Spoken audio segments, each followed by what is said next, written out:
Tá, e daí, será que já está gravando? Eu cliquei. É assim rápido? Então tá, pessoal, boa noite a todos, sejam bem-vindos, então, à aula do mestrado de hoje, dia 15 de abril, e hoje a gente vai conversar sobre o capítulo, vamos ver aqui, o capítulo 20º, né? É o capítulo 20º, el processo penal e la presunção de inocência. E quem vai falar hoje vai ser o Guilherme durante 15 minutos, e daí depois a gente faz as discussões de praxe, tá bom? Então vamos lá, eu acho que já dá para começar, né, Guilherme? Então, é um texto bem grande, né? Então, sei lá, fica à vontade aí. Obrigado, professor. Boa noite, amigos. Boa noite, professor. Bem, hoje a discussão, como o professor já adiantou, será em torno do capítulo 20º, o processo penal da presunção de inocência. Bem, particularmente, eu achei esse capítulo um tanto instigante porque ele possui várias correlações com o direito processual penal da atualidade, né? Ou melhor, com as discussões que nós estamos travando, seja no âmbito do Supremo, do STJ, ou mesmo do Congresso, várias discussões polêmicas passam por esse texto do professor Vives. E por ele, a gente consegue perceber também o quanto as discussões sobre esses temas polêmicos e relevantes estão rasas, estão sendo travadas de maneira rasa e que podem ser melhor aproveitadas com uma lente um pouco mais correta. Bem, o Vives ele quis demonstrar ao longo do capítulo o quão profunda é a vinculação do processo penal com a presunção de inocência. E também ele tenta traçar um paralelo a respeito dos direitos fundamentais e a presunção de inocência. Para o professor Vives, a presunção de inocência englobaria, ela seria uma descrição sucinta dos direitos fundamentais do acusado, né, no processo penal. Então, ao mesmo tempo que você trata da presunção de inocência, você está tratando dos demais direitos fundamentais do acusado. Isso eu achei bem interessante da visão do professor Vives. E assim, o professor Vives passa a especular sobre a presunção de inocência e as suas influências dentro do processo penal a partir de uma tratativa que vai do macro até o micro. Ele vai afunilando a perspectiva dele, porque ele começa tratando dessas relações entre a presunção de inocência e o processo penal a partir da perspectiva do sistema processual, né? Então, o sistema processual penal acusatório, o sistema inquisitivo, as relações desse sistema com a verdade. Depois ele afunila num segundo eixo um pouco mais essa perspectiva para tratar um pouco melhor da questão da motivação e as influências dessa motivação num procedimento específico, que é o procedimento do júri. E depois ele afunila um pouco mais para tratar de um aspecto que perpassa por todo o processo, mas que é muito pontual, que é a relação da exclusão de provas obtidas ilicitamente. Então, ele passa por tudo isso, e já no primeiro capítulo, em que ele trata dessas relações da presunção de inocência, do sistema processual penal acusatório e o inquisitório, ele trata de examinar essa vinculação sob a perspectiva da verdade e do processo acusatório, né? É conhecida a tradição na nossa dogmática processual que considera que uma sentença apenas se legitima pela sua verdade histórica, que é sempre aproximativa da realidade. Então, uma sentença, ela expressaria uma concepção descritiva da verdade, né? Então, o professor ele até faz uma pequena metáfora que uma pessoa ela poderia aceder à verdade a partir de uma relação entre enunciado e a coisa. E a partir dessa relação, a sentença do juiz ela seria como se fosse um espelho que refletiria os fatos, né? E dessa forma, procedendo dessa forma, no sistema inquisitivo, poder e verdade eles estariam nas mãos do aparato estatal, né? nesta perspectiva, o professor Vives até trata dessa questão a partir de uma perspectiva Foucaultiana, né? Que a própria verdade seria um poder nas mãos do juiz. Bem, de outro lado, o que faz o procedimento, o sistema inquisitório, é retirar esse poder das mãos do aparato e colocá-lo novamente nas mãos do povo, de uma forma um pouco mais democrática, né? E ele faz isso, o sistema acusatório faz isso, porque ao final do processo, aquele espelho da metáfora do professor Vives, ele não reflete a verdade, ele não reflete os fatos a serem observados, né? Ele apenas reflete os argumentos utilizados pelas partes e valorados pelo juiz na sua sentença. Dessa forma, o professor Vives, para o professor Vives, a verdade no processo penal está relacionado com o melhor argumento e, portanto, com a garantia de uma manutenção de igualdade entre as partes para que possam fazer os seus postular em juízo, para que possam requerer em juízo, né? O que importa, portanto, não é a verdade material em si. Ela, quando muito, ela pode servir como uma correção de rota de uma aplicação justa e correta da lei, né? O que importa para o processo penal não é a verdade, mas, nas palavras do professor Vives, é um consenso racionalmente justificado. E esta justificação racional, é bom que se diga, se conecta diretamente com a ideia de prova para além de uma dúvida razoável, para além de qualquer dúvida razoável, né? E esta, por sua vez, se conecta com a perspectiva da presunção de inocência. Isso porque, num processo verdadeiramente acusatório, a dignidade do imputado não está nas mãos do aparato estatal, mas está numa estrutura de posição das partes que assegura a própria presunção de inocência, né?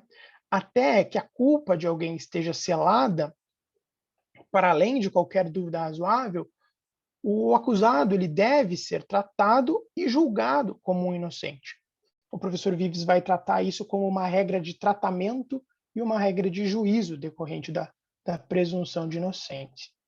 No segundo eixo do capítulo, né, no momento em que ele trata do júri e das motivações, o Vives vai conceber a instituição do júri como uma instituição de garantia, tanto para o acusado quanto para a própria sociedade. Ela é uma garantia de que os juízes eles não vão se inclinar para o poder da verdade, né, para aquele poder de que falava Foucault, para o aparato estatal, mas eles vão se inclinar, de outro lado, para a própria presunção de inocência, né? É o que o professor Vives chama de uma garantia de desconfiança do poder que dispõe a sociedade constitucionalmente. E no júri, a questão da separação acusatória das partes fica ainda mais evidenciada, porque lá o espaço em que as partes têm para postular, né, o professor fala de auditório, mas esse espaço ele é verdadeiramente o momento que as partes têm para apresentar os seus argumentos e para justificar, seja a acusação ou seja a defesa, o porquê a pretensão de culpabilidade de alguém deve ser confirmada ou rechaçada. Mas o professor identifica um problema essencial nessa instituição do júri dessa instituição do júri espanhola, e um problema que, infelizmente, a gente não tem no Brasil, que é a questão da motivação das decisões do júri, né? A lei de organização do Tribunal do Júri, né, espanhola, obriga os jurados que, ao final, né, da sessão de julgamento, eles declinem alguns motivos, né, os elementos de convicção e as razões pelas quais eles reputaram os fatos comprovados e a responsabilidade penal do acusado, que eles façam isso motivadamente no final do julgamento, né? Há uma certa discussão no Tribunal Constitucional a respeito da extensão dessa fundamentação, da sua profundidade, e também se seria necessário ou não, mas eu acho que eu não vou entrar nisso aqui porque o meu tempo não me ajuda. Bem, e dentro desta questão, um problema que deve ser enfrentado, né, e que o professor enfrenta, e que o Tribunal Constitucional também enfrentou, diz respeito à exclusão, né, à nulidade da decisão do júri por ausência de fundamentação numa decisão absolutória, né? A Constituição espanhola, ela exige que sempre, né, ela usa esse advérbio, sempre as decisões jurisdicionais serão motivadas. O problema passa a ser se nós consideramos que alguém que é presumidamente inocente pode ter o seu julgamento absolutório, seu julgamento absolutório, digamos, anulado por uma carência de fundamentação do júri. Porque se ele é presumidamente inocente, não faz muito sentido você anular um júri que não motivou uma inocência que é presumida, né? O professor deixa isso sentado e também ele destaca um outro ponto dessa perspectiva que eu acho interessante pontuar, que é a questão aquela questão da garantia de desconfiança, né? Porque o júri foi estabelecido por uma garantia de desconfiança dos cidadãos frente ao Estado.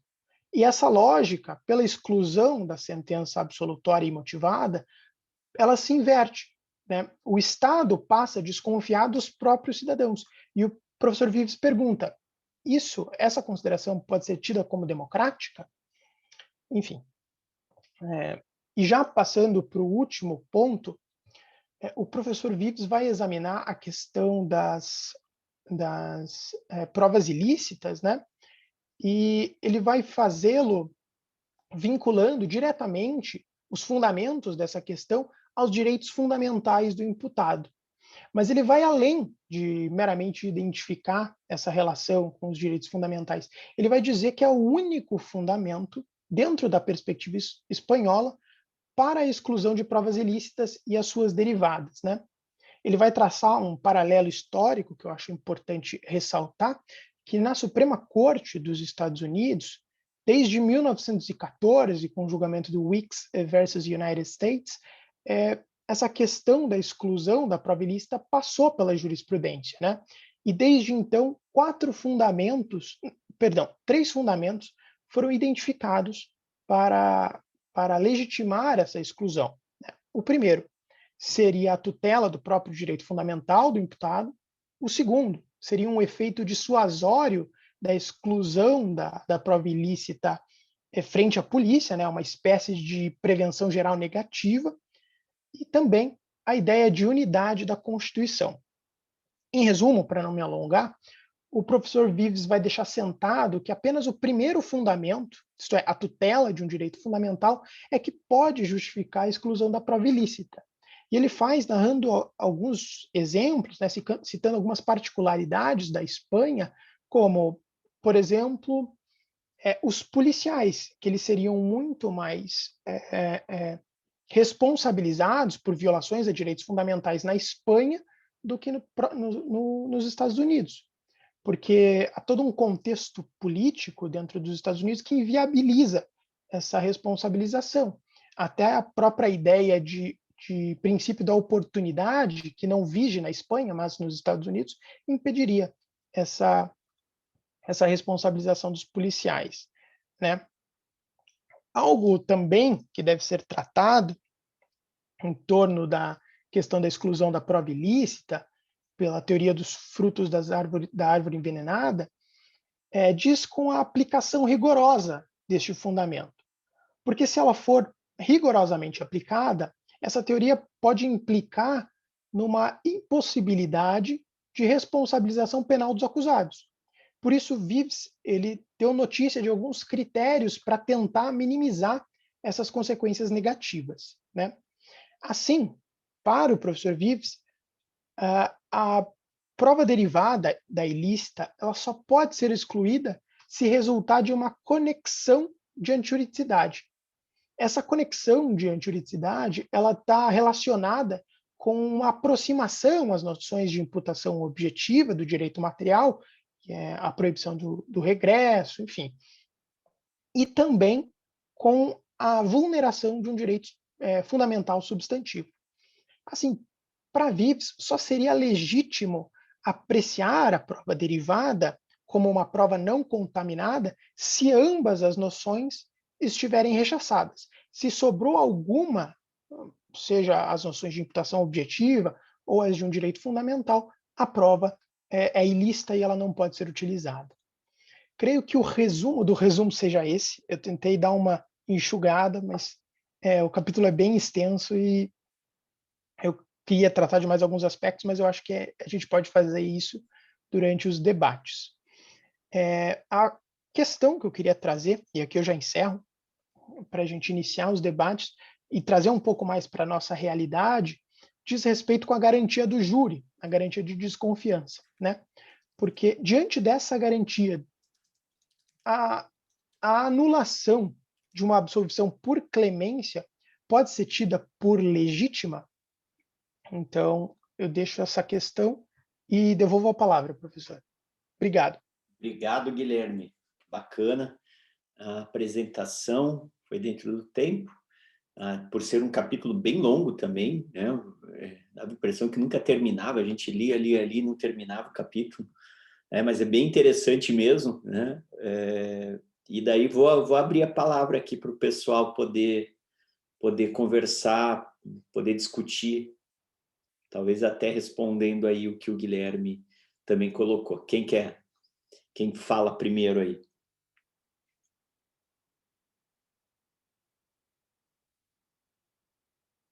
O microfone está desligado? O que é? Uma coisa assim? Está funcionando?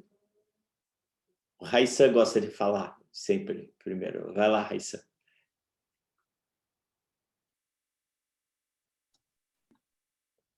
Bom, eu acho o seguinte, o que dá para se tirar de alguns pontos aqui, né, daqui desse capítulo, pelo menos, eu poderia até tirar, assim, alguns insights. Primeiramente, eu vejo que o juiz, ele teria que se contentar em ser um árbitro no processo, e não um inquisidor. Acho que a gente tem que começar por aqui a conversa. E disso eu já me lembro até do curso da reforma do Código de Processo Penal chileno, né, que o professor Rodrigo foi na primeira turma, eu fui na segunda turma para lá, e a gente vê que no Chile eles têm essa preocupação de você realmente ter um modelo acusatório, né? Você tem um juiz que ele está ali como um árbitro do processo. E aí é o seguinte, eu penso que o juiz, ele pelo menos é o seguinte, você ocorre que o juiz ele deve promover um consenso sobre algo no processo penal e não buscar uma verdade. Um consenso em que sentido? Um consenso quanto ao que provavelmente ocorreu e o que agora é reconstruído pelo processo penal. Porque, como o próprio Guilherme falou bem, eu creio que na aula passada isso ficou muito bem claro, e nas outras também, buscar a verdade no processo penal é algo falho, é algo que você não vai nunca conseguir atingir e abre um espaço muito grande para você cometer injustiças contra o acusado, né? Um outro ponto interessante que eu acho que seria legal trazer aqui para o debate é que o seguinte,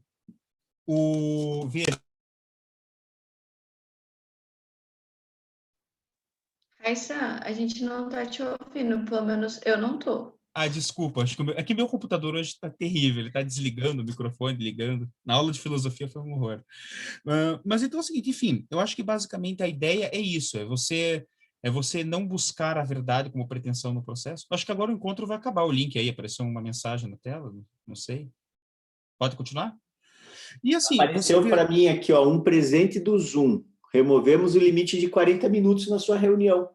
Olha, e tem a opção amei aqui, ó, amei. Pronto. Olha que beleza. Então vai, pode continuar agora, fique à vontade, ó, bem tranquilo. Então maravilha, eu estava meio correndinho já, então, maravilha.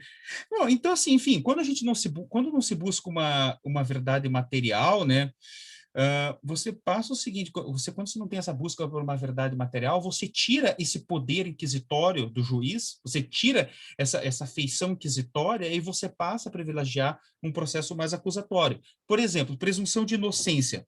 Quando você não tem dúvidas, não se deve imputar uma culpabilidade ao réu, entende? Até tem aquela frase interessante, né? A presunção de inocência ela é justamente o reverso, ela é justamente o reverso do princípio da livre convicção do juiz, né? O princípio da inocência é um contrário à livre convicção do juiz, no sentido de que do convencimento interno do juiz, de que ele simplesmente ele tem um convencimento que ele pode declarar isso numa sentença sem ter base necessariamente em um processo de provas muito concreto, muito bem estabelecido no processo, entende? Eu acho que, assim, basicamente os pontos que eu poderia trazer nesse capítulo é isso, é a questão de você privilegiar um princípio acusatório, em vez de um princípio inquisitório no processo, você permitir que haja uma igualdade discursiva, né? Uma igualdade discursiva entre as partes que estão ali no processo penal, trazendo um pouco até aquele conceito do Habermas, né? E eu acho que é o seguinte, por último, seria a questão de poder se ver dentro do processo penal o que seria legítimo ou o que não seria legítimo para uma aplicação, o que seria legítimo ou não legítimo dentro do processo penal para comprovar a culpa de um determinado acusado para então lhe imputar uma pena. Porque, de final de contas, o que é o processo penal? O processo penal é o processo racional que nós temos para, no final dele, imputar uma pena a alguém, ou não imputar essa pena a alguém. Seria basicamente isso, só uns highlights, assim, trazer essa questão de uma defesa de um sistema acusatório, um sistema que tem essa primazia em respeitar o princípio da inocência. Basicamente isso, né? Beleza. Obrigado, Raissan. A Núbia levantou a mão.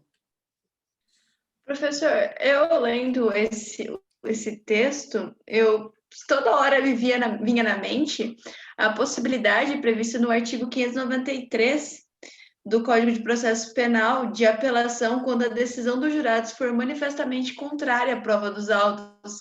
E eu queria que o senhor fizesse algum link desse pensamento do Vives com esse dispositivo. Será que isso, no nosso direito brasileiro, não seria... como vamos assim dizer, não estaria ferindo essa presunção de inocência, não sei, a legitimidade dos jurados de proferir a sentença, algo do tipo? Eu acho que é um ponto que é bem delicado, né, para a gente trabalhar. E o Guilherme falou bem, na Espanha, e é o que ele explica ali, a Espanha ele tem um processo de fundamentação, de necessária fundamentação das razões do jurado. Então, os jurados eles têm que expor, nem que seja de forma sucinta, eles têm que dizer o motivo ou o que eles consideraram como prova e as razões deles terem considerado aquilo como prova. E eu acho que o exemplo que ele trabalha ali, que ele fala por exemplo, de absolvições que foram anuladas, é pela ausência de uma fundamentação adequada, né? Porque ele entra no mérito. E aqui, no nosso, a gente tem um sistema totalmente diferente, em que a gente não tem a fundamentação, a gente não tem nenhuma fundamentação por parte dos jurados. Isso, obviamente, é algo que, por exemplo, o Auri e o Lênio, eles são basicamente contra o júri por conta disso, ou, assim, não que eles são contra o júri, mas talvez em relação a essa parte, né, eles são contra o júri, para não falar de uma forma geral, por causa da ausência de motivação. Só que o nosso sistema, ele é um sistema que depois, com a influência americana, a gente acabou optando por esse sistema, porque nos Estados Unidos vocês sabem que eles não fundamentam, né? Eles também julgam, mas tem uma diferença também, né? Porque lá, então, assim, quando você não consegue controlar o resultado, talvez seja mais adequado você ter um controle sobre a forma dele. Então, lá, o que possibilita qual é a forma que possibilita uma maior racionalidade decisória deles nos Estados Unidos, mesmo sem ter uma motivação. Primeiro, os instructions dos juízes, as instruções, que são instruções, inclusive, de como eles devem analisar as provas, né? Então, a gente consegue ver nos filmes, tudo, claro, tem nos textos, mas de uma forma muito fácil a gente pegar nas séries e nos filmes, a gente vê que o juiz, ele dá diversas diretrizes, tanto no decorrer, antes do julgamento, no decorrer do julgamento e antes deles entrarem na sala secreta, sobre qual prova deve ser levada em consideração, qual não deve ser levada em consideração. No final, ele fala sobre o estándar probatório necessário, ele traça quais diretrizes que eles têm que levar em consideração no momento de analisar, olha, considerem se a promotoria conseguiu atingir o estándar necessário, além da dúvida razoável, em relação à autoria, por exemplo. Ou seja, a forma que ele faz é direcionada a uma racionalidade para evitar, e, gente, obviamente que não tem como eliminar totalmente, mas para evitar decisões que sejam extrajurídicas, decisões irracionais, né? Se você controla como que é dentro dos limites os limites da jurisprudência das decisões e os limites da lei, você consegue ter uma decisão mais racional. E eles também têm a deliberação.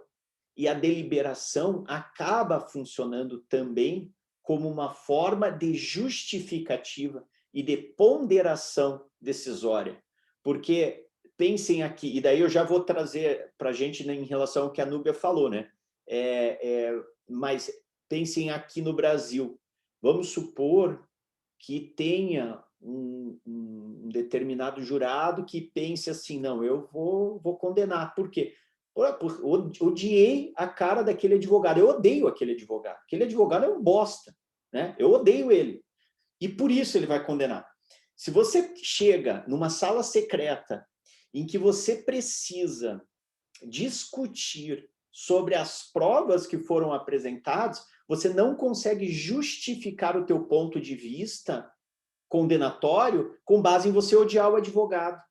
Você até fica constrangido. Não quer dizer que, eventualmente, você não poderia, se fosse numa votação secreta aqui no Brasil, como é, né? Você votar depois só por causa disso. Mas fica mais difícil você sustentar alguma coisa absurda na frente de outros.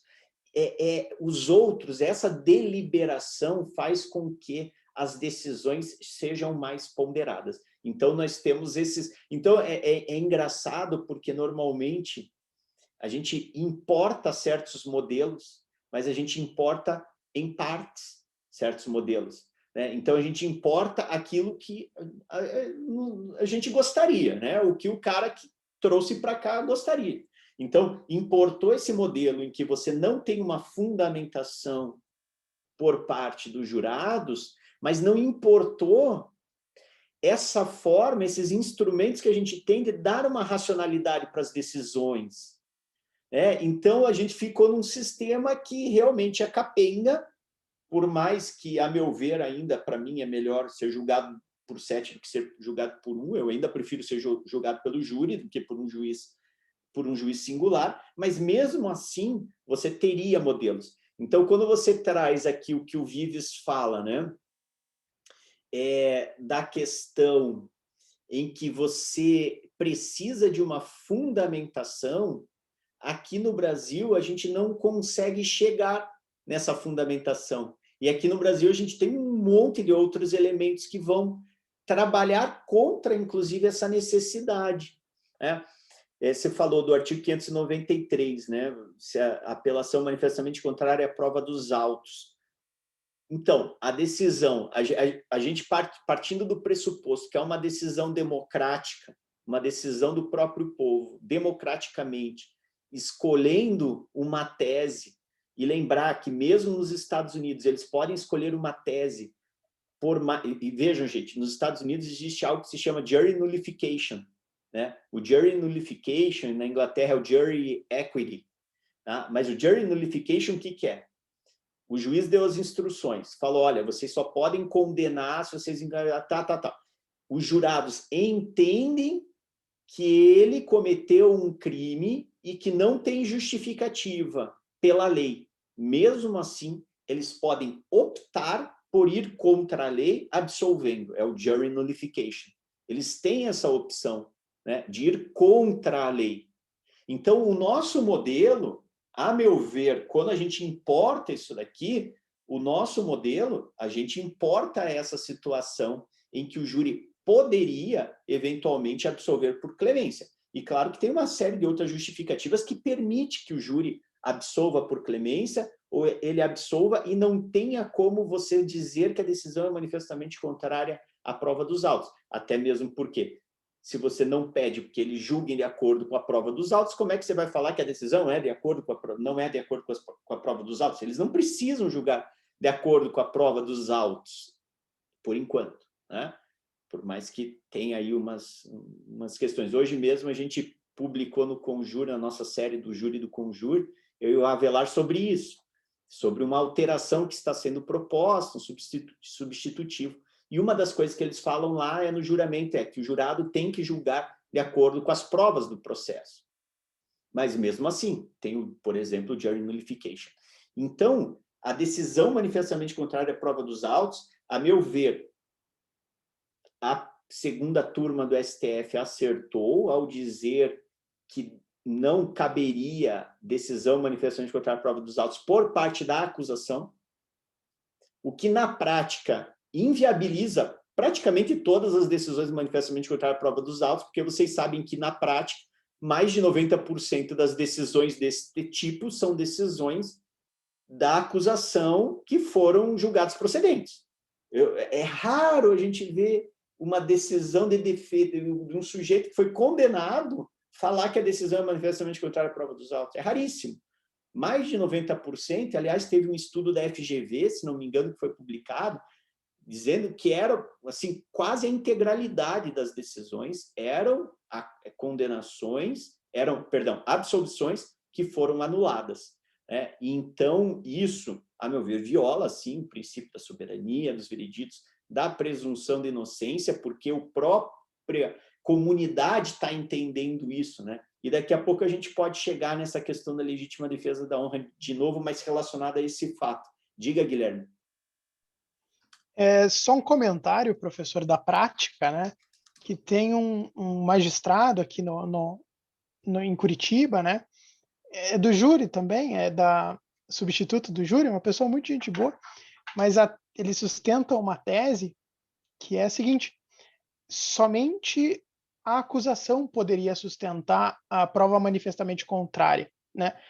Ou melhor, o recurso com base nesse fundamento, porque se a acusação já passou por 2 juízos de admissibilidade, quer dizer que ela não é manifestamente contrária. Isso quer dizer que a defesa não poderia utilizar desse fundamento para recorrer de uma decisão do júri. É só um comentário de uma tese que eu já... E é o fundamento que muitas vezes os tribunais utilizam. Eles falam, olha, elemento para acusação sempre tem para condenação, porque senão eles sequer iam a júri, né? Basicamente isso. Agora, então, quando é favorável a eles, eles dizem, então, optou-se por uma das versões.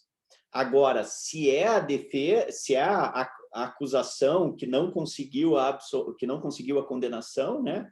Então, se for uma decisão absolutória, daí eles fazem uma margem diferenciada. Na prática, o que ele está falando é o que acontece, né? Na prática é o que acontece, mas é um absurdo por uma série de fatores. Aliás, tem até, se você tem um texto, eu não me lembro agora, tá no meu livro, a gente coloca isso também. Se você analisar, inclusive, o Pacto de São José da Costa Rica, está escrito lá que os recursos são de condenações, né? Que não existe, pela interpretação literal do Pacto de São José da Costa Rica, não poderia ocorrer jamais recursos de acusação voltados a tentar buscar a condenação em segundo grau. Tá?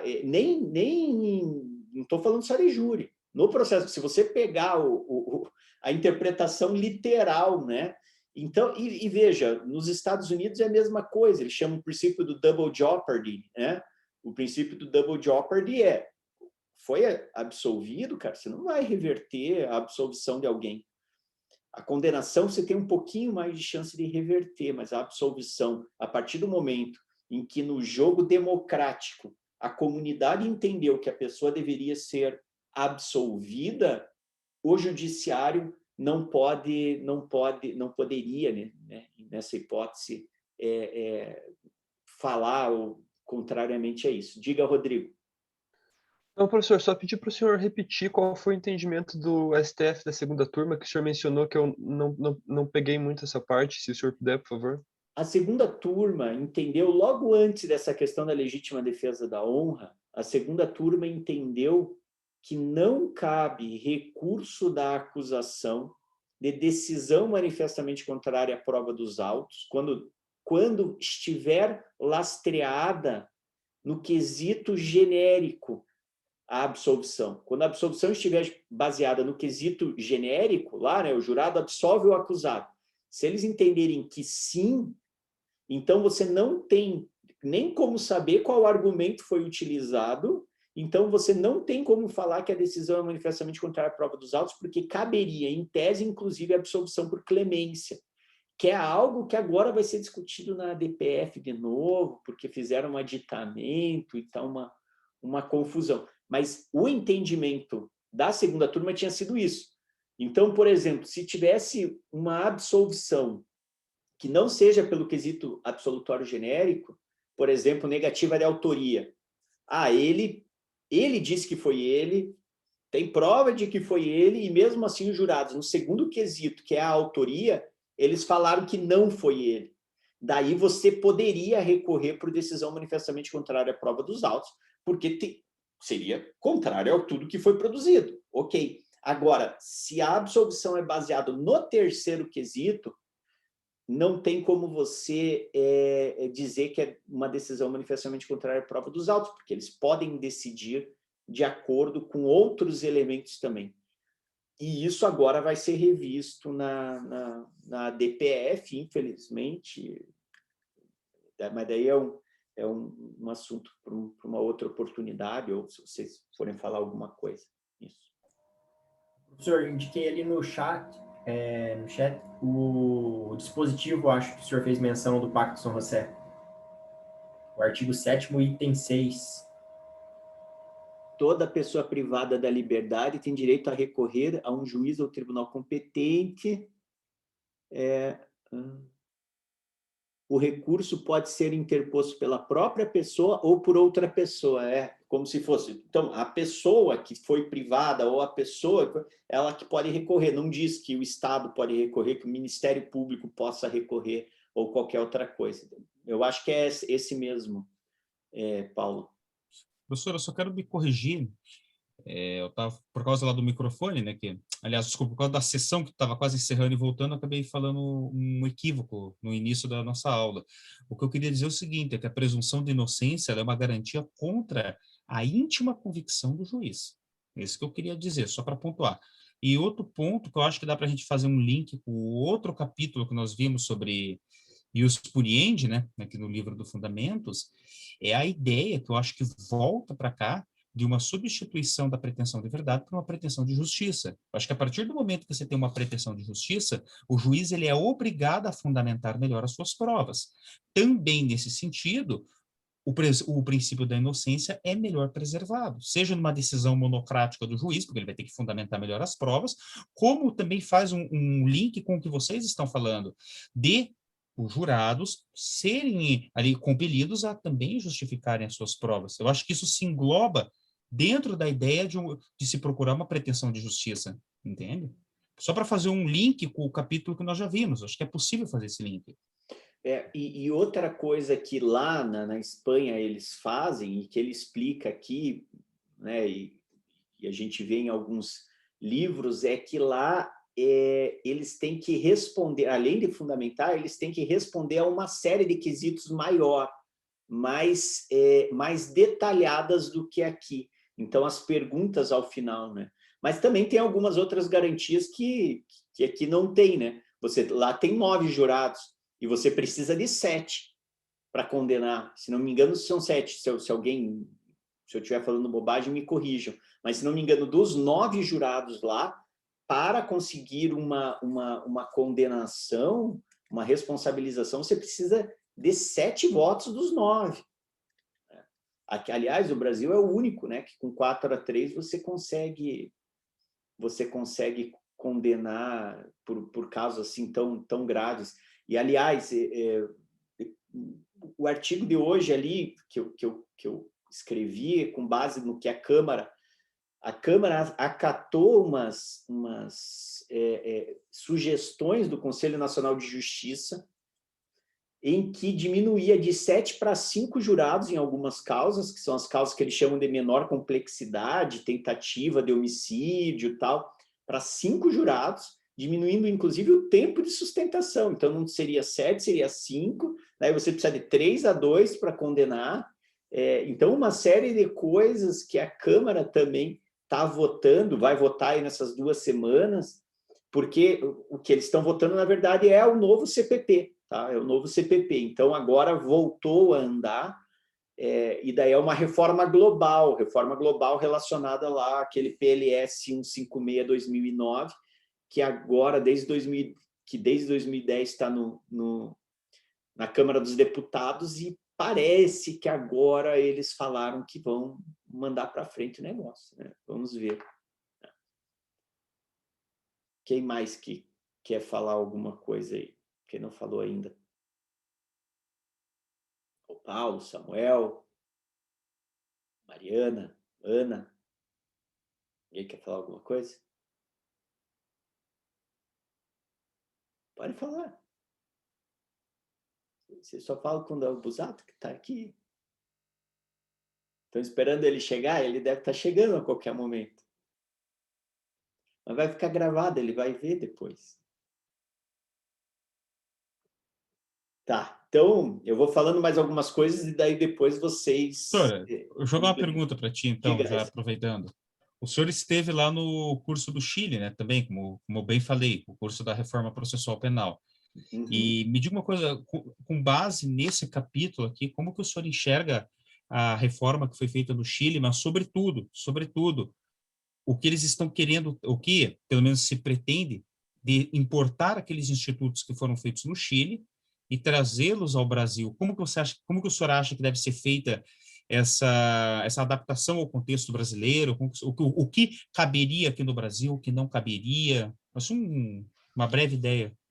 Olha, Realmente eu tenho curiosidade nisso. No Chile, eles tiveram que fazer uma reforma absoluta, né? Porque Total. vocês devem saber, né? Os demais devem saber que no Chile, até 2002, a gente tinha um sistema inquisitorial, né? O juiz era quem acusava e o próprio juiz era quem julgava. Aliás, no Uruguai, a reforma foi mais recente, inclusive. E o mesmo grupo que a gente esteve lá no Chile, o primeiro, o Auri, o Jacinto, o Madeiro, o Badaró, a gente foi para o Uruguai agora também, já faz uns 2-3 anos. A gente foi para o Uruguai conhecer, e no Uruguai aconteceu basicamente a mesma coisa. E era engraçado que até uns juízes que estavam, porque daí a gente teve algumas aulas também com alguns juízes, e os juízes se olhavam e falavam, não, no sistema anterior... Daí juízes que ficaram como juízes 20, 30 anos, falaram, não, acho que eu absolvi uma pessoa na minha carreira, 2 pessoas na minha carreira. Pô, mas também, veja, ele acusava e ele julgava. Então, óbvio que você tem um sistema diferente. E no Chile era assim até 2002, só que no Chile aconteceu um sistema que digamos assim, teve um grande patrocínio, né, da Organização dos Estados Americanos, e esse patrocínio conseguiu, até porque o Chile é um país menor, conseguiu erguer, inclusive, uma estrutura acusatória, e eles fizeram mais com base no sistema americano, por mais que sem júri, né, lá você não tem júri, mas você consegue fazer um sistema acusatório e, para quem não sabe, então eles pegaram lá, por exemplo, um espaço lá grandão, Físico, né? no meio o judiciário, né? Uhum. No lado direito a Defensoria Pública e um prédio idêntico do Ministério Público que não existia do lado esquerdo, assim. Então ficou um U, né? Assim, que é aquela praça gigante, e você tem uma Defensoria Pública que, em tese, tem a mesma estrutura que o Ministério Público, né? E a gente sabe que, principalmente numa sociedade em que você tem uma distribuição de renda ou uma quantidade extremamente elevada de pessoas que não podem ter uma defesa adequada, a Defensoria Pública é fundamental no sistema acusatório. E aqui agora fazendo um negócio aqui um link com o que o Vives fala, porque o Vives, a todo momento, ele traz, tanto quando ele fala da presunção de inocência, quanto ele fala do sistema acusatório, inquisitorial, ele traz a questão da necessidade de uma paridade de armas, de um contraditório forte, né? E no outro texto que a gente tinha visto, que também tinha a parte de processo penal, ele falava do contraditório, da importância do contraditório como elemento reitor, de dar oportunidades tanto para um quanto para outro. E a gente sabe que, no Brasil, esse dar oportunidades para um quanto para outro nunca será a mesma coisa, pelo menos não nas nossas perspectivas do que a gente vê. O Ministério Público é uma instituição extremamente organizada, competente, tem dotação orçamentária, não preciso nem falar em recursos humanos, né? Que para você ser promotor, né? Então, pessoal extremamente competente, se você tem toda essa estrutura e veja tudo que eles têm acesso, por exemplo, estou falando agora processo penal, tá? Não estamos falando em direito civil, direito do meio ambiente, né? Porque, ok, eles têm um outro trabalho também, mas no processo penal, eles têm uma vantagem competitiva bastante grande, que é, por exemplo, o acesso a qualquer informação que eles quiserem, né? Eles têm uns sistemas, uns programas que você consegue baixar a vida de todo mundo. E vocês que trabalham, têm assessores aqui, vocês sabem que vocês podem fazer isso, né? A defesa não tem acesso nem aos antecedentes. Vai ver ali os antecedentes, que é a parte criminal. Não, você tem que pedir para o juiz, muitas vezes o juiz não aceita, não dá, você não consegue. Ou seja, você também, na prática, você não tem as mesmas armas. E claro, gente, eu estou falando assim, independente do escritório, você nunca teria as armas se eles fossem focar em alguma coisa. Eu sei que tem um nível muito grande, uma quantidade muito grande de processos, e isso faz, claro, que um promotor tenha que cuidar de, sei lá, de 1000 processos, enquanto um advogado tem que cuidar de 10. Né? Claro que isso é uma vantagem, mas se você pegar estruturalmente, a defesa não consegue fazer frente, né? Principalmente se eles focarem. Vejam casos midiáticos. Casos midiáticos, quando acontece, a própria polícia, né?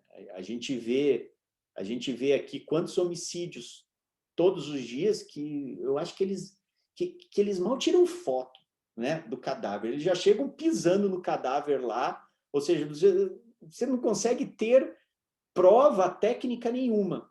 Mas daí, se acontece algum homicídio em que é no Batel, ou pessoas famosas, conhecidas, daí vem o CSI Miami, né? E daí fazem todo aquele negócio, e luz roxa, e exames de DNA num grão de areia.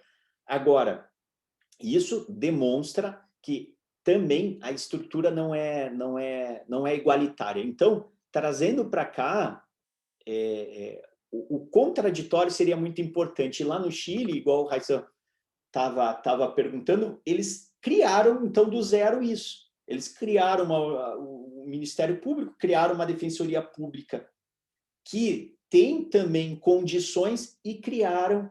E daí o judiciário é esse mero gestor, é esse que... E aqui talvez a gente possa pegar até a palavra que o Alexandre Moraes da Rosa usa, do jogo. Né? Ele é o árbitro do jogo. Cara, árbitro, ele não né? pode ter interesse, ele não pode querer... E aconteceu uma situação, quando a gente estava lá no Chile, Raíssa, que foi bem engraçado, que foi assim, a gente estava todo mundo assistindo, né? E daí era um julgamento. E daí tinha lá os três árbitros, lá os três juízes, porque lá são 3 juízes que vão julgar. E daí tinha acontecido o crime, mas fazia pouquíssimo tempo, sei lá, 1, 2 semanas já estava indo a julgamento o negócio. Era uma coisa assim, maluca, né, para os nossos padrões, né? E daí a testemunha principal, ela estava com medo do acusado. E daí ela falou assim, olha, eu não quero, não quero, tal. Daí o defensor falou, olha, é direito do acusado. Então, se você quiser, faça alguma coisa para que ela se sinta melhor. Daí o promotor de justiça falou assim, então vamos colocar um biombo na frente. Daí o juiz falou assim, então tá, coloque o biombo dele. Tá, mas tem o biombo dele? Não, eu não tenho biombo. Se você quer o biombo, você que busca o biombo. Cara, daí ele saiu, daí eles suspenderam a sessão para o cara achar um biombo. Daí teve que ir para o Ministério Público buscar lá, daí o cara achou um biombo para colocar um negocinho para a pessoa não ver o outro. Cara, mas isso foi engraçado porque mostrou assim, o juiz, ele só é o árbitro do negócio e ele não tem interesse e ele não vai ajudar nem a achar um biombo para que o promotor consiga, não. Se ele está querendo, ele que vai atrás. Eu estou aqui numa posição de inércia, uma posição imparcial, né? Sempre lembrando, né? Neutralidade não é absoluta, mas foi isso que aconteceu. E a gente que estava ali assistindo, a gente ficou todo mundo, e claro, tinha promotor, né? O Fauser, promotor, o Márcio, o Berclas daqui do Paraná, a gente estava todo mundo ali junto, e a gente ficou se olhando assim, falando, e caramba, olha que situação, né? E eles fizeram dessa forma, não tinha como. Né? Vou deixar o Guilherme, levantou a mão antes, depois o Raissan.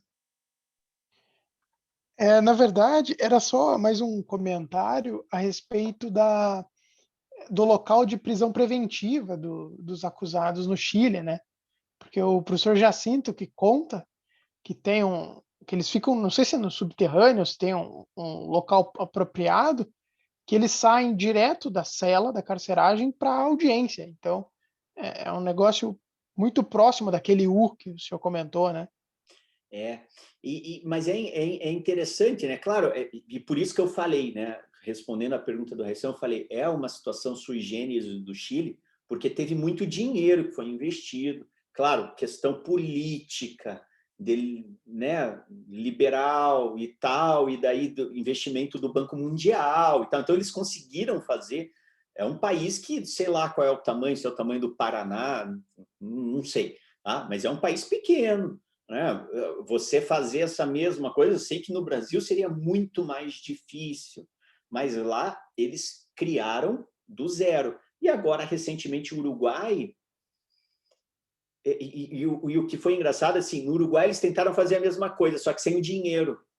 Tá? Então, a gente, por exemplo, ia assistir às salas de audiência, gente, era pior do que ali as salinhas ali da reitoria, não sei o que, as salas do Uruguai ali, sacanagem. No Chile, eles pegaram e reformaram, fizeram-se uma coisa linda, cheia de madeira, né? Vocês devem, quem foi, deve lembrar, assim, parece filme, o do Chile. O do Uruguai, gente, parecia daí de escola pública o negócio, porque daí eles não tinham dinheiro para fazer isso.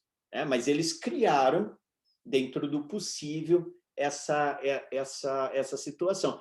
E o Brasil permanece, até hoje, como o único que ainda não passou por essa reforma, né? Essa reforma. Todos os países, o Uruguai foi o último, era o penúltimo, né? Agora ficou só o Brasil. Então, só o Brasil que temos o sistema inquisitorial ainda. Pode falar, Raíssa. O Chile é muito interessante, que até na estrutura, né? O senhor estava falando lá do prédio judicial, lá onde tem a fiscalia, onde tem a defensoria, eu também fui lá, e é fascinante. Você tem, assim, um sistema em que, por exemplo, o acusado, ele está detido, ele fica detido lá perto lá fica no subsolo, aliás, da defensoria, né? E ele é conduzido, assim, por um sistema de escadas, ele já é conduzido à sala do julgamento. E ali ele já tem fácil acesso ao defensor público, a poder ver do que ele está sendo acusado, o que tem contra ele. Outro ponto também interessante é que lá a posição, né, o promotor e o advogado ficam lado a lado, e o juiz fica em frente. Você já tem, assim, até na própria do simbolismo da relação da sala de audiências, enquanto que no Brasil o juiz fica do lado do promotor.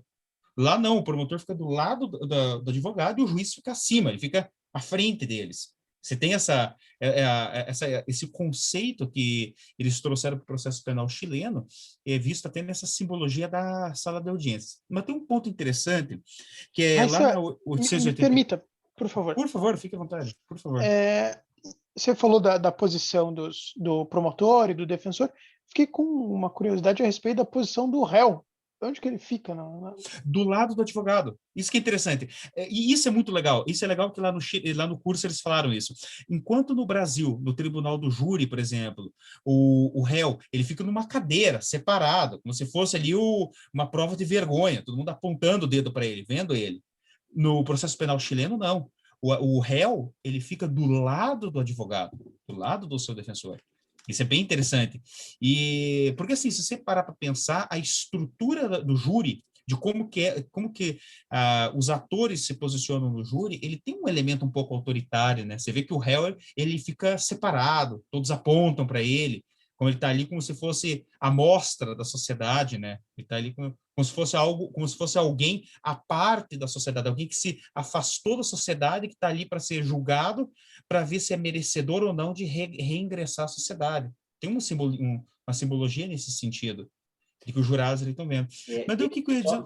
Só sobre, Raíssa, antes de você passar para o próximo ponto, a questão da posição, lembrar que aqui no Brasil já se alterou bastante isso em muitos lugares.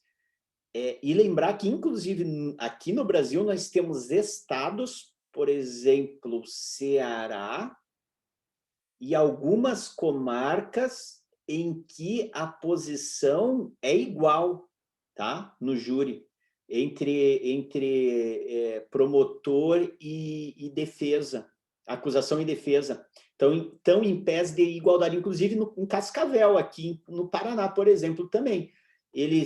O juiz tirou a assessoria que fica do lado esquerdo dele e a defesa fica ali, do lado esquerdo. E o promotor continua ali do lado direito. Tá? Então, isso foi alterado, né? A questão do acusado, é muito difícil que nós tenhamos lugares em que o acusado fica afastado, a não ser por estratégia da própria defesa, que eu vejo isso direto, tá? Vou dar um exemplo. Lembram do caso do Carli Filho? E não sei se algum de vocês assistiu o julgamento do Carli Filho, mas o Eu estava lá, professor. Eu assisti também. Ele ficou na frente por uma estratégia da defesa, né? Porque, principalmente aqui em Curitiba, o acusado tem direito de ficar do lado junto com o defensor. Mas aqui, realmente, aqui em Curitiba ainda não está alterado.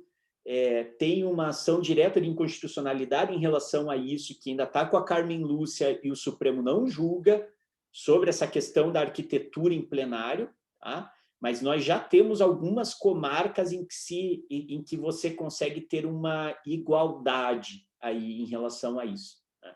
Pode falar agora o segundo ponto, Raíssa. Interessante isso, professor. E aí o seguinte, interessante isso. Mas então o segundo ponto que eu ia trazer, o que acontece?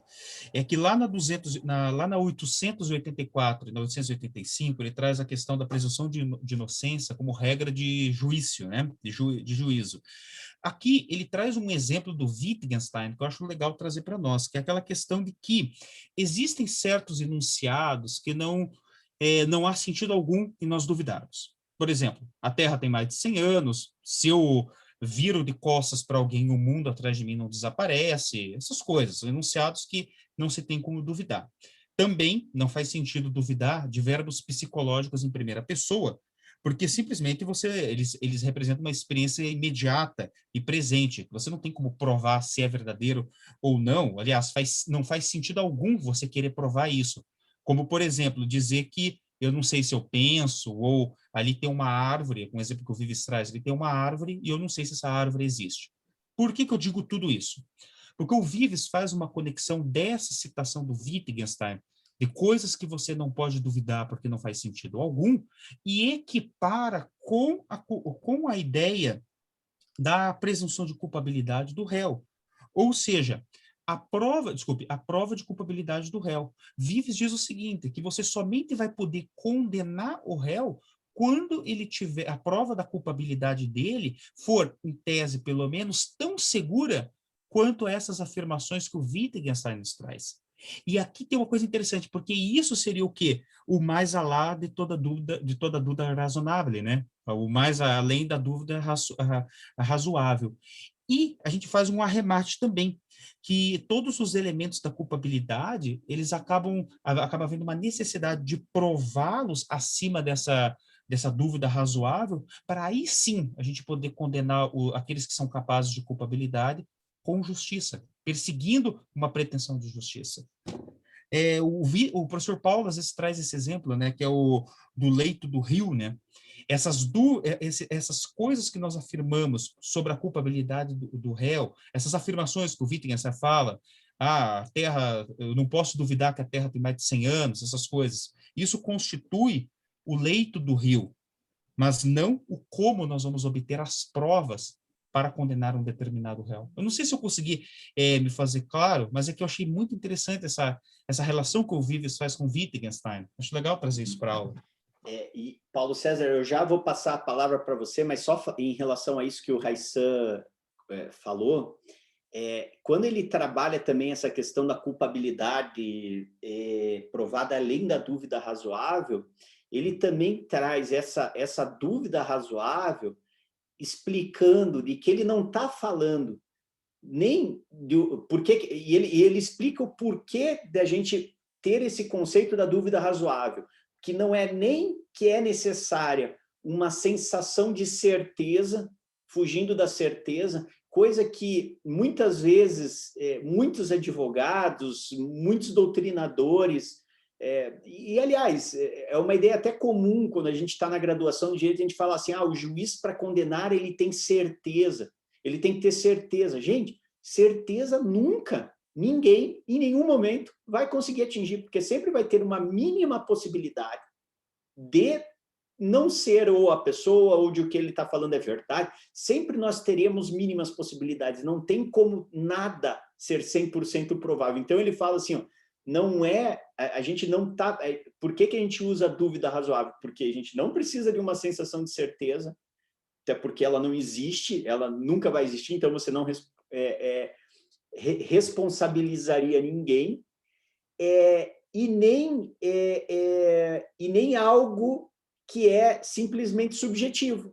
Então ele fala que a dúvida razoável é algo objetivo, e é isso que a gente pode conseguir atingir, porque ele diz que tem uma objetividade em relação a isso. Você tem que ver se o standard que foi atingido é além de uma dúvida que seja razoável. Porque se você chegar próximo, ou seja, não é certeza, é algo que vai ser próximo a isso, como o Raissan acabou de falar, mas também não vai ser a certeza, porque a certeza a gente não vai conseguir atingir, né? A gente não precisa, mais uma vez, a gente não pode fazer com que os julgadores entendam que o que eles precisam nem é ter certeza, nem é o que eles acham, porque não importa o que eles acham, não importa o que para ele é seguro, sempre vai ser através, como ele fala, de um jogo em que a verdade estaria na mão das duas partes e as duas partes têm que trazer a verdade para o processo,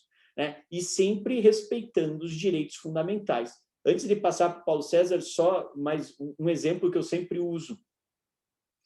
Imaginem que vocês são juízes. Vocês são juízes. E um caso muito, muito ruim, vamos supor aqui, sei lá, um estupro de criança. Que porcaria de caso, né? Eu acho que Muita gente não atua nessa parte justamente porque não quer ver esse tipo de coisa. Mas você é juiz e você é obrigado a julgar um caso desse. Então tem lá, tem os laudos, tem tudo. Vamos supor aí que em algum momento não tem prova, né, direta ali, que poderia ser além da dúvida razoável para condenar o sujeito, mas em algum momento chega no processo uma prova ilícita, uma receptação telefônica ilegal, que você sabe que é ilegal, tá? Porque ela vem e você ouve o acusado confessando que ele estuprou mesmo a criança. Você ouve isso.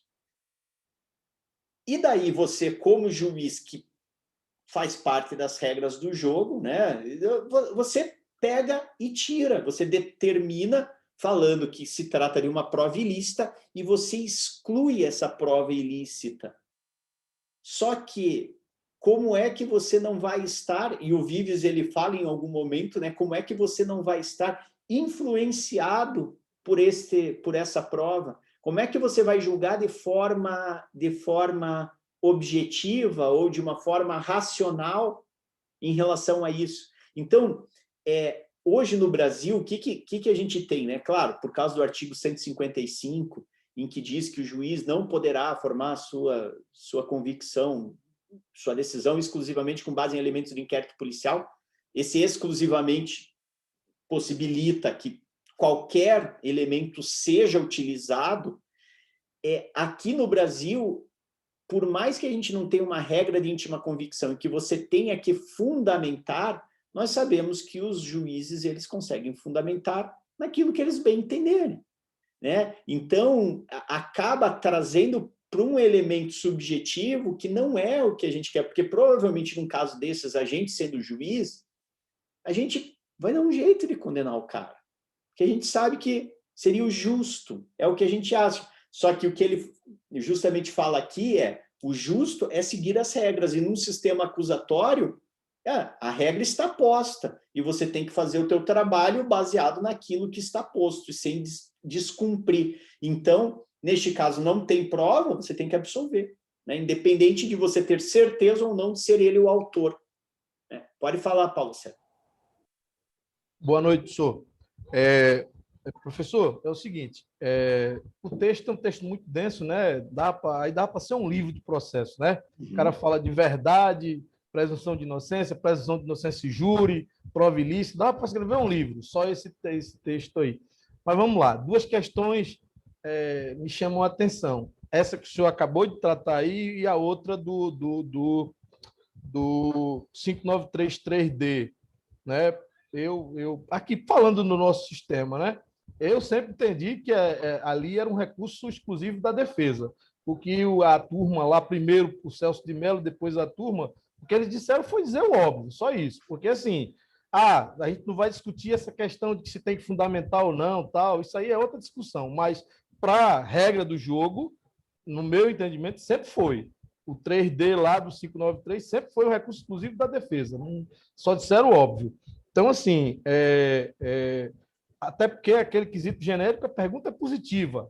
O júri absolve o réu? Pronto, absolve. É clemência, é o que for, acabou. Entendeu? Aí, beleza. Eu concordo plenamente com o senhor e tal. O que tem que mudar é a lei lá, enfim. E mudar para melhor, porque o nosso processo penal está sendo trucidado lá na corte, né? Hoje eu vi um show de bizarrice. Não sei se o senhor concorda comigo, mas os caras não respeitam o juiz natural, falando em incompetência relativa no processo penal, uma coisa que está superada há séculos. Porra, o cara vem falar em dois ministros, o Fux, que é um processualista civil, tudo bem, mas vem falar em revisão criminal de processo em andamento, pelo amor de Deus. Marco Aurélio não, que já está gagá, tudo bem. Mas, pô, enfim, tem que... vamos ver se sai alguma coisa que preste nesse processo penal que vem, mas é uma coisa... O Supremo não tem um processualista penal, essa é a verdade. Não. Mas vamos lá. A outra coisa que eu queria perguntar, o senhor já falou aí, eu só quero saber agora a sua opinião. O senhor falou, agora eu quero que o senhor faça essa leitura a contrário senso. E aí eu gosto de provocar. Essa situação da spoofing. O senhor falou do Estado usar. Agora eu quero que o senhor fale ao contrário. A prova produzida pelo particular, de forma ilícita, o cara foi lá na nuvem, ele não interceptou ninguém, ele pegou na nuvem lá e deu para quem ele quis. Então, vamos lá. Mas é ilícito, é ilícito. O nosso processo é ilícito. Aí eu queria saber do senhor, e essa prova, dentro do texto aí, para nosso contexto, como é que a gente usaria isso aí? Usa, não usa? Pode, não pode? Assim, eu tenho minha opinião sobre isso, mas o senhor, como é um processualista já mais calejado e tal, que já está há mais tempo na lide, eu queria saber do senhor o que é que o senhor acha dessa prova ilícita produzida em benefício do réu, dela ser utilizada, essa coisa toda, tal. Claro, contra o réu não, a gente sabe que não dá, né? Tem essa palhaçada de encontro fortuito, não sei o quê e tal, mas a gente sabe que isso aí é para acomodar, às vezes, num caso concreto, uma prova ilícita. Mas vamos lá. A favor do réu, o que é que o senhor me diz aí? Me ajude aí para a gente poder começar Paulo, que o Vives ele trabalha com algumas questões, né, dessa da prova, né, da prova ilícita, e ele defende, me corrija se eu entendi errado, mas ele defende esses princípios, essas ponderações ou essas interpretações que são baseadas nas interpretações da Suprema Corte norte-americana, que visam propiciar a utilização de algumas provas, até como, e ele cita em alguns momentos, né, ele fala, até como forma de você não produzir injustiça. Mas, para mim, em relação, por exemplo, a spoofing, para mim é muito simples. Não pode usar contra os caras. Não pode usar contra os procuradores, contra o Moro, não pode usar, são provas ilícitas. Sim, perfeito. Não dá para usar. Então, o réu. Então, a contrário. Contra eles não dá para usar. Então, isso que o STJ abriu agora, um inquérito. Absurdo. Não dá. Não dá. Tá? Agora, a favor do acusado, a minha visão é que pode. Porque no princípio da ampla defesa, e até a gente tem aqui, como que eu posso falar? 2 standards, né? Standard 1, se você pegar a injustiça que é cometida quando você tem a absolvição de um culpado. A meu ver, a absolvição de um culpado é grave. É grave, porque você estaria violando a regra da mesma forma, você não estaria responsabilizando quem deveria ser responsabilizado. Então, é ruim para o Estado? Claro que é ruim, dá uma imagem ruim e tudo mais, mas é muito mais grave a condenação de inocente ou a condenação inadequada, né? Fora dos padrões que deveria ser. Então, isso, por ser mais grave, na minha visão, é muito mais grave, porque, veja, nós temos muitas absolvições de culpados, inclusive quando a acusação ou a investigação não cumpre seu papel de forma adequada, seja por uma questão estrutural, seja por má vontade, seja por erros, não importa, mas dentro do jogo democrático você tem que ter essas regras sendo cumpridas, né? Então, quantos júris eu já fiz que, assim, como que eu posso falar? Eu sei que a gente está gravando aqui e tudo, mas que não foi feita uma investigação adequada, a acusação não levou a sério, a acusação não produziu prova perante jurados, né? Falou, não, eles foram ouvidos na delegacia, dispenso aqui no júri, porque eles já foram ouvidos lá na delegacia, né? E daí chega lá na hora do júri, e daí eu falo para os jurados, olha, que se fosse vocês sendo julgados, agora, tá, vamos lá, vocês são os acusados, vocês queriam vocês acham justo uma condenação com base em nada? Em algo que foi... em nada? Vocês acham justo? E daí, vejam, e pessoas que talvez merecessem ser condenadas. Mas daí, dentro da regra democrática, se não cumprir o ônus, de comprovar além da dúvida razoável, o sujeito tem que ser absolvido. Agora, é diferente quando a gente tem alguém que deve ser absolvido e você tem elementos possíveis de atingir o que realmente aconteceu. Então, veja, quando você fala dessa spoofing, né? Gente, alguém tem alguma dúvida de que tinha uma relação entre o juiz e a acusação?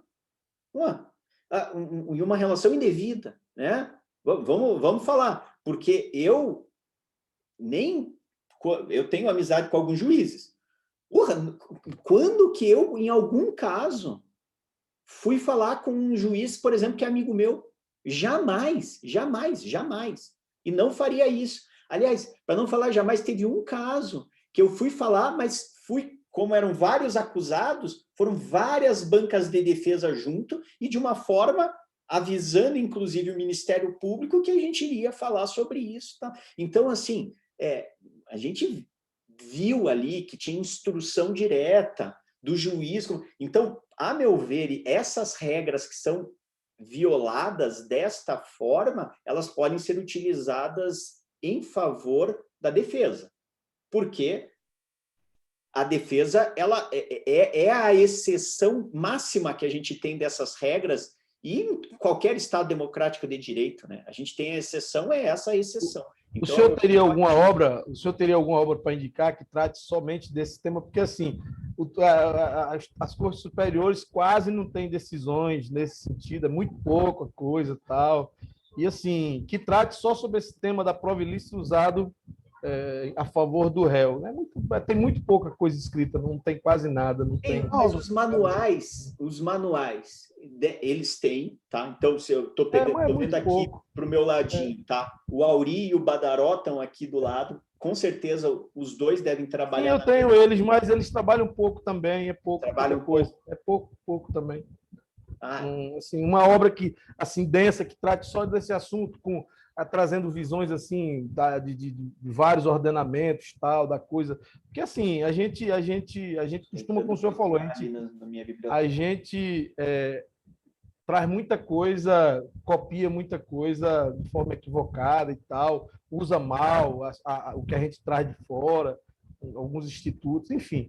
Aí, assim, esse seria um tema assim, interessante. Porque, assim, ainda mais hoje, com toda essa tecnologia, né, essa comunicação aberta e tal, é impossível. O cara vai produzir prova. O réu, certamente, se ele puder, ele vai produzir prova.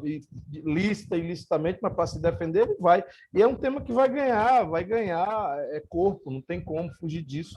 E agora está aí, a gente está vendo aí os caras, como o senhor falou, o juiz viu o cara falando que estuprou a criança, mas ele tirou do processo, a prova ilícita. Mas e aí? É a mesma coisa da spoofing. O cara está ouvindo a voz do cara falando lá e tal, não é lendo um texto que pode ter sido adulterado, que perito nem tem como dizer que adulterou, nem que não adulterou. Eles não têm como, nem dizer uma coisa nem outra. Não tem como afirmar. Mas a voz do cara falando ali, mas o contexto, mas o cara está falando, aí você escuta. Aí você não tem como você não querer usar isso em favor do réu. Aí é por isso que agora está aí. O Supremo inventando instituto, querendo consertar um monte de aberração que deixou passar e sem os institutos corretos, porque não tem previsão legal. Aí hoje a gente, como eu falei para o senhor, viu o cara falando em incompetência relativa, em prejuízo. Rapaz, pelo amor de Deus... Aí o outro falando em revisão criminal com processo em andamento. Aí fala, não tem prejuízo. Meu Deus do céu, não dá, não é. A gente tem um grupo aqui de professores de processo penal, desse pessoal aí também do Chile, do Uruguai, tudo.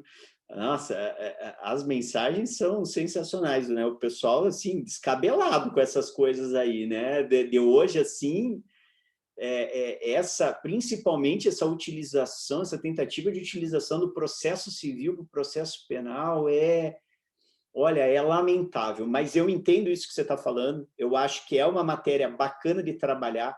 O novo CPP vai vir trazendo coisas, certamente vai trazer coisas relacionadas àquela investigação defensiva, inclusive uma das justificativas deles darem um prazo maior, hoje que eu escrevi lá no Conjur, no procedimento do júri. Eles querem acabar com a primeira fase do procedimento do júri, tá? Não vai ter instrução. Então, é assim, recebeu a denúncia, o cara vai ter 45 dias para responder à acusação, porque daí é a justificativa. Nesses 45 dias, ele pode fazer uma investigação defensiva. Pô, mas ele tem que ter poder para fazer uma investigação defensiva. O que é fazer uma investigação defensiva? Já pensaram aqui os dativos do Paraná fazendo investigação defensiva? Vai fazer o quê? Nos crimes que acontecem aí no Tatuquara, no não sei o quê? Não vai, mas tudo bem. Tá? Mas, veja, e daí já passaria para o júri, tá? Só para vocês saberem qual que é a ideia. Mas eles vão trazer uma investigação defensiva que vai cair numa situação, igual o Paulo falou, que tem possibilidade de você fazer buscas, né? Eu vou falar aqui para vocês, por exemplo, aqui no escritório, a gente tem 3 empresas de investigação que são parceiras. Tá? Então, dependendo dos casos, a gente procura uma, procura outra, tem uma lá. Eu sei que tem uma das empresas que, quando ele, na época, lá faz uns anos, quando ele veio me oferecer, a gente já usou os serviços deles algumas vezes, é um pessoal aqui daí, não vou falar, mas olha o que eles fazem. Eles têm uma tabela para isso. Eles infiltram até namorada em alguém, entendeu? Tipo, não, então vamos fazer assim, vamos infiltrar o namorado então fazer sedução, eles seduzem lá a pessoa para a pessoa falar e eles ficam gravando, entendeu? Então, eles ofereceram para... Tá? Porque tinha uma pessoa lá, eles queriam infiltrar o namorado na pessoa. Tá? Então, eles têm possibilidade de... Eles vendem a questão da quebra de sigilo telefônico, da quebra de sigilo bancário, né? Então, tem essa possibilidade? Tem. Só que quem é que vai ter acesso a isso? Com certeza é só quem tem muito dinheiro, até porque custa caro pra caramba essa investigação defensiva. Custa muito caro. Então, quem é que vai conseguir? Se a gente não tiver mecanismos, igual eu falei para vocês agora, por que a gente não tem acesso, eu estou falando como advogado, tá? Aos antecedentes criminais? Né? Nos Estados Unidos tem algumas ferramentas que basta o advogado, ele mesmo, pedir certos documentos aí, né, diretamente.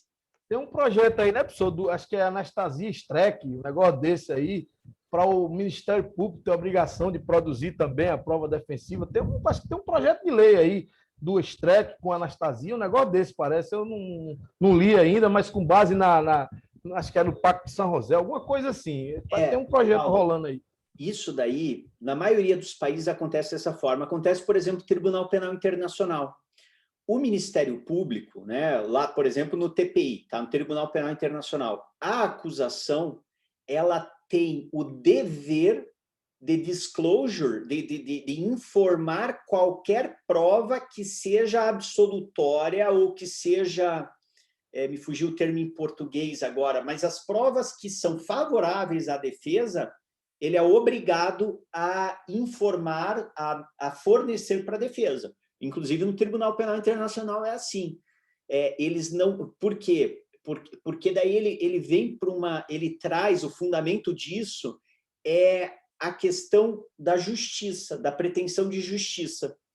Se o Ministério Público, que tem o dever de atuar de forma imparcial, em tese, ao menos no início, sem revanchismo, né? Quando a gente fala imparcial, não quero dizer que, obviamente, que ele vai buscar alguma coisa, né? O Ministério Público vai buscar, mas ele não pode tomar isso como algo pessoal para ele, porque senão ele perde o controle daquilo que até onde ele pode ir legalmente ou não.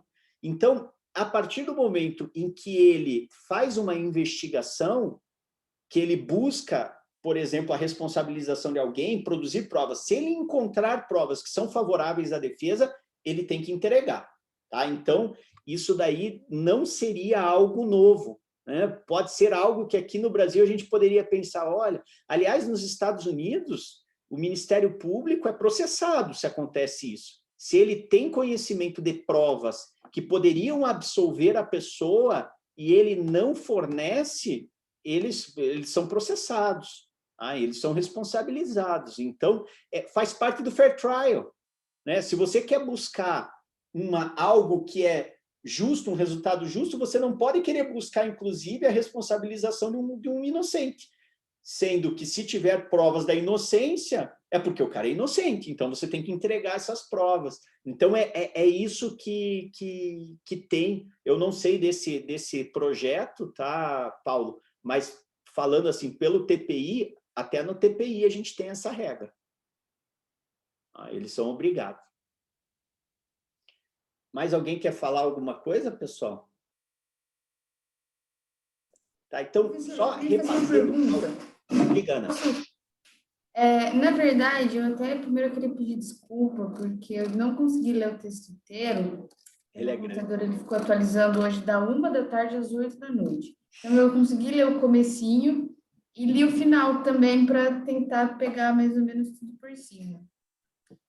Mas o que eu queria saber, eu não sei se ele fala em alguma parte do texto, eu não consegui achar, e também não sei se às vezes ele não fala pela própria estrutura do Tribunal do Júri na Espanha, mas que quando o Vives trabalha, então, sempre com essa noção de linguagem, de produção de sentido na influência do direito penal e do processo penal, ele fala em alguma parte sobre como a estrutura, então, do Tribunal do Júri, né, da acusação está ao lado do juiz, ou também de ser uma sala que, assim, remete a uma ideia de poder punitivo do Estado e tudo mais, se isso influencia de alguma forma na percepção dos jurados, porque, assim, apesar de não ser linguagem no sentido falada, né, é uma linguagem no sentido simbólico, e acho que produz algum sentido também, às vezes, inconscientemente nas pessoas, nos jurados. E, enfim, eu queria saber se ele fala sobre isso em alguma parte do texto ou em algum outro lugar, porque foi uma curiosidade que me surgiu agora com as questões que a gente estava levantando aqui. Sobre a questão da posição, eu não vi no texto dele. Não sei se alguém achou, às vezes a gente deixa passar alguma coisa, né? Mas, assim, certamente influencia, né? Nós sabemos que tem muitas pesquisas americanas que trabalham muito com isso. Vocês sabem que lá as universidades elas produzem muitas pesquisas empíricas, pesquisas experimentais, né? E eles fazem bastante, seja com mock trial, que é um simulado, seja com os próprios jurados. E lá eles têm diversas pesquisas que vão mostrar a influência de elementos extrajurídicos na formação da convicção dos jurados, né? E que são coisas que muitas vezes são tênues, e que servem para certos julgamentos. Então, o que eu quero dizer com isso?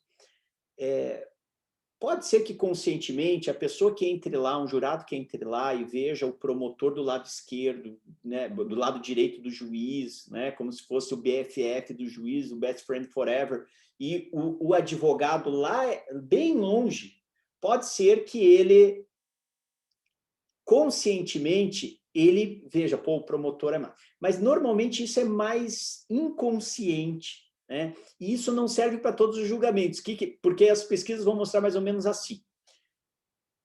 Se a gente pegar uma totalidade de casos, vai ter uma parte dos casos que vai ter prova pra caramba contra o sujeito e que certamente esse cara vai ser condenado. O advogado pode fazer pirueta, plantar bananeira, falar o que for, o cara vai ser condenado. Pode ter o que tiver. Vai ter uma parte desses processos em que os elementos são muito frágeis, que eles foram a júri, mas os elementos são frágeis. Então, a chance de absolvição é muito grande. Só que a gente tem no meio desses, a gente tem uma zona cinzenta. E essa zona cinzenta, ela fica mais predisposta a elementos extrajurídicos. E daí que vão influenciar algumas questões pequenas, como, por exemplo, isso. Quem tem mais credibilidade? A credibilidade é um fator que influencia diretamente.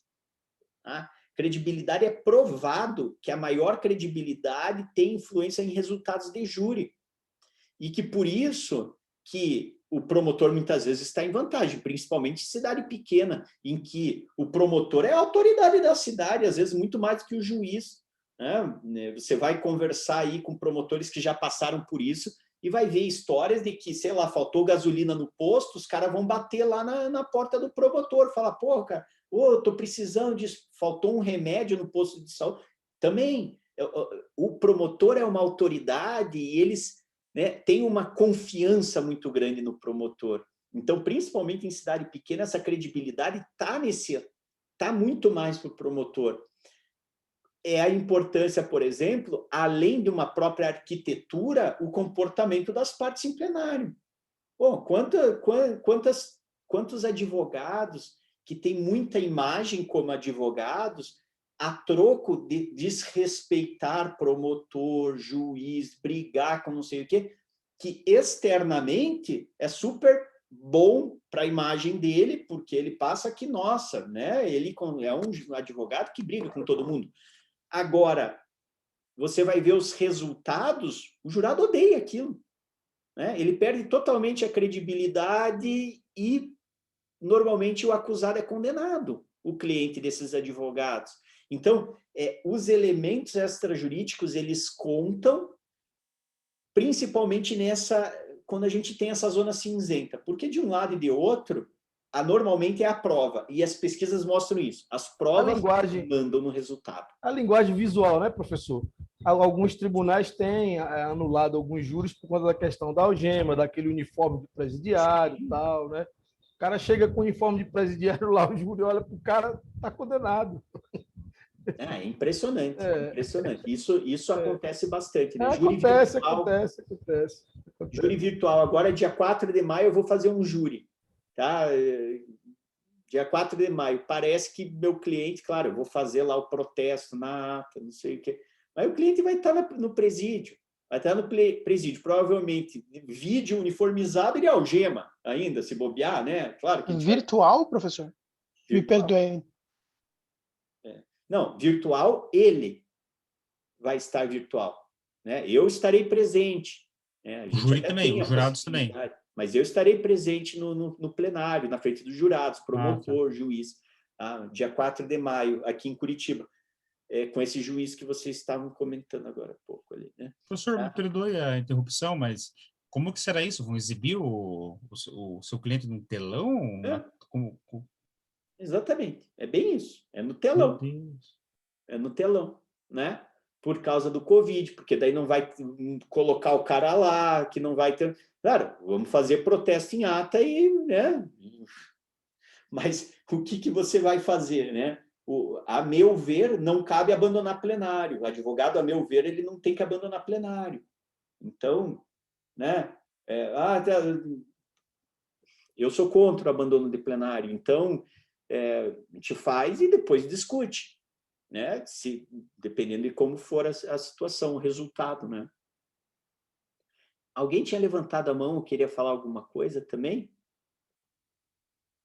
Não? Então, só para a gente... professor, tinha sido eu, mas é que o senhor mencionou a questão dos elementos que influenciam a decisão dos jurados nos Estados Unidos e me remeteu a alguns estudos que eu vi, mas há bastante tempo, mais na linha do jusrealismo norte-americano, sobre outros elementos que influenciam daí não o jurado, o juiz, assim, coisas absurdas, como o fato dele ter comido ou não, de ser antes ou depois do almoço, mas aí não era muito o âmbito da discussão, né, que estava mais voltado para elementos de linguagem, né, os símbolos e as estruturas, e não essas coisas mais, sei lá, folclóricas, eu diria. Então, um pouco fora. Mas sabe, é que tem alguns fundamentos, né? Tem fundamento na neurociência isso. É explicável pela psicologia. Só que, pelo que eu vejo, ainda assim, a porcentagem existe, ela é empiricamente comprovável, isso que você falou. Por exemplo, se o cara está com fome, a pena é maior, vamos supor, tá? E tem uma que é mais ou menos nesse sentido, inclusive, tá? Mas é empiricamente comprovável, mas a estatística, que é considerável, mesmo assim, aumenta a chance em 7%. Num ambiente grande, claro, vai importar para uma quantidade de casos específicos. É importante a gente saber? É importante, assim como tem pesquisa que vai mostrar, aqueles que são advogados, por exemplo, se a sala que você tiver reunido para tentar fechar contrato tiver um cheiro gostoso, ele consegue pagar mais. Ou um chocolate, eu uso Lindt, tá? As quadradinhas aqui, dá um chocolatinho ali, você vai ver, ele fica feliz. Isso também é comprovado. Então, são pequenas coisas que até dá para você fazer, né? Então, você pedir para o jurado ser alimentado antes de decidir, para ele não estar com raiva. Eu, quando fico com fome, eu brigo com todo mundo. Chegou 11h50 ali, eu tô nervoso pra caramba. Né? Eu fico nervoso, eu quero comer. Tá? Então, tem esse fundo? Tem, mas eu sempre volto nessa esfera. É uma esfera muito pequena para influenciar efetivamente aquela decisão. Sempre vale mais as provas que foram produzidas. Sempre vai valer mais. Mas claro que a gente tem que fazer o máximo possível. Tudo que a gente aumente de possibilidade de 1%, de 2%, claro que é bom e a gente tem que fazer. Né? E, normal. Pessoal, para a gente ir para o fim aqui, só lembrar que, então, ele fala a questão da culpabilidade, da prisão cautelar. Ele lembra que é medida excepcional que não tem a ver com a questão da presunção de inocência, porque é uma proteção relacionada à parte processual, né? Então, ele entra aqui um pouquinho nessa esfera para dizer que, olha, nós não estamos falando aqui de presunção de inocência quando a gente está falando da prisão cautelar, porque a prisão cautelar, dentro das regras, se forem cumpridas todas as regras de necessidade, ela vai respeitar, ela tem que respeitar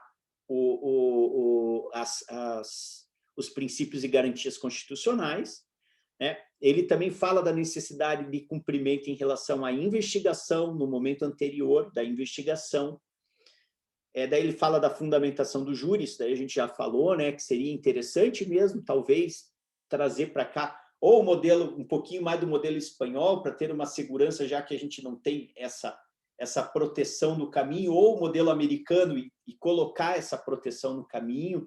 Inclusive, no livro Plenário do Júri, a gente traz instruções para o juiz, né? E é um livro em que os juízes normalmente usam, que é o Avelar, que fez um roteiro, e a gente desenvolveu um roteiro, inclusive, de falas para os juízes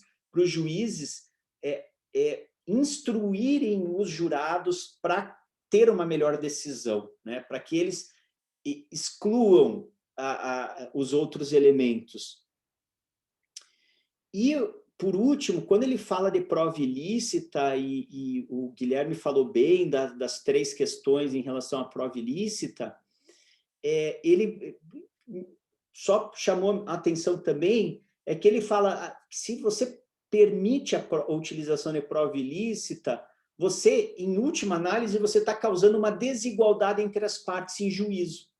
Tá? Então, a questão de você também não poder utilizar a prova ilícita é de você ter a igualdade no sistema de produção de provas, tá? Que ele coloca isso também. Alguém quer citar mais alguma coisa, falar mais alguma coisa? Não?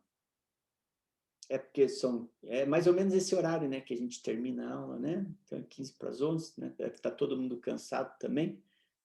Então tá, pessoal. Então, obrigado pela atenção da aula de hoje. Bacana, eu acho que a hora que eu estopar aqui, ele vai mandar para onde essa gravação? Alguém sabe? Ele vai abrir uma janela, professor. Tá. E daí eu vou criar um link, eu acho, e mando para o Busato, né? Que daí ele é todo tecnológico, ele sabe mexer com essas coisas. Eu acho que ele vai criar um arquivo, professor. O senhor baixa. Ele vai criar um arquivo, ele vai editar esse arquivo, e com esse arquivo ele vai mandar para o YouTube, né? Tá. Então eu vou ter que provavelmente compartilhar com ele, porque daí é para o canal dele, daí, né? Tem um transferidor de arquivos, não sei se o senhor conhece, chamado WeTransfer. Ele é muito bom. É gratuito. Tipo online e gratuito. Eu posso lhe mandar o link depois, aí o senhor utiliza para mandar para o professor Busato. Tá bom. O senhor acha? Tá, é muito bom, assim. Tá, me manda então. Porque senão eu vou criar um link numa pasta ali. Mas eu acho que é isso, né, pessoal? Daí a aula que vem, daí não é a parte. Eu não me lembro qual é o texto da aula que vem. Alguém tem aí tá com aí o Sobre roteiro? processo e verdade. Acho que sou eu. O próximo é processo e verdade? Não me engano, é. Sim, eu estou aberto aqui. Processo e verdade, para além de toda dúvida razoável, o princípio da culpabilidade. E daí a responsável é a Ana Júlia mesmo. A Ana Júlia. Então tá. Então, beleza. Então a próxima aula é segunda-feira, né? Segunda-feira, às 14h30. Então a gente se vê lá, pessoal. Obrigado pela atenção, pela participação e boa noite. Se cuidem. Maravilha, boa noite. Boa Até noite a mais. Bom todos, final obrigado. de semana, pessoal. Bom final de Boa Boa noite a semana. noite, todos. amigos. Bom final de semana.